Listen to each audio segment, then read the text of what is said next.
కుటుంబం అంతా కూడా నేనును నా ఇంటి వారిని యెహోవాను సేవించదము అనే అనుభవంలో సాగునట్లుగా మొదట మన కుటుంబం కొరకు భారం కలిగి ప్రార్థన చేయాలి. అయితే మన పరిచర్య మన కుటుంబానికి పరిమితం కావడానికి వీలు లేదు. ప్రతి స్త్రీకి ఒక స్పియర్ ఆఫ్ ఇన్ఫ్లుయెన్స్ ఉందండి.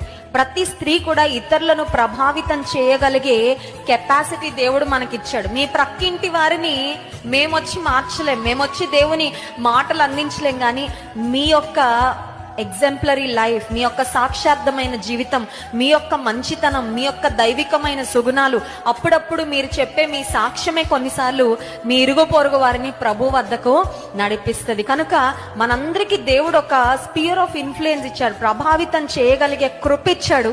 దేవుడు మనకిచ్చిన కృపను బట్టి, మనకిచ్చిన సామర్థ్యాన్ని బట్టి, మన పరిధిలో మన పరిమితిలో దేవుడు ఎవరిని పెట్టారో వారందరినీ ఆయన కొరకు ప్రభావితం చేయవలసిన బాధ్యత మనందరి మీద ఉంది.